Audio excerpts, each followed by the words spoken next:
Wood County deputies are investigating a major tool theft at a construction site in Biron.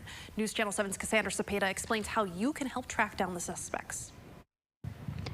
More than $20,000. That's how much thieves got away with when they stole from a construction site on Integrity Way in Biron. The theft happened sometime Friday when crews locked up for the weekend and Monday morning when workers found cut locks on their trailer. Most of the stolen tools were high-end Milwaukee and DeWalt brand.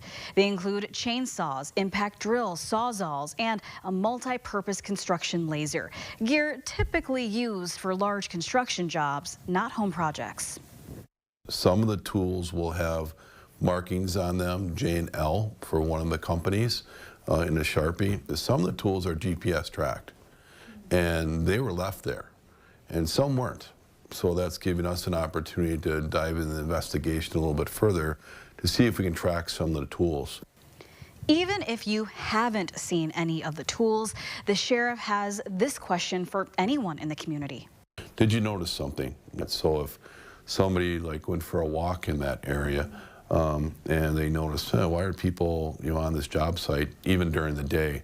They shouldn't have been, because they're neither one of these companies are working throughout the weekend. Deputies have alerted local pawn shops and are asking people to watch on Facebook Marketplace and other resale sites for these pro-level tools. If you know anything about this or any other crime, please contact the Wood County Crime Stoppers at the number on your screen through the P3 app or submit a tip online. You can remain anonymous and you may be eligible for a cash reward.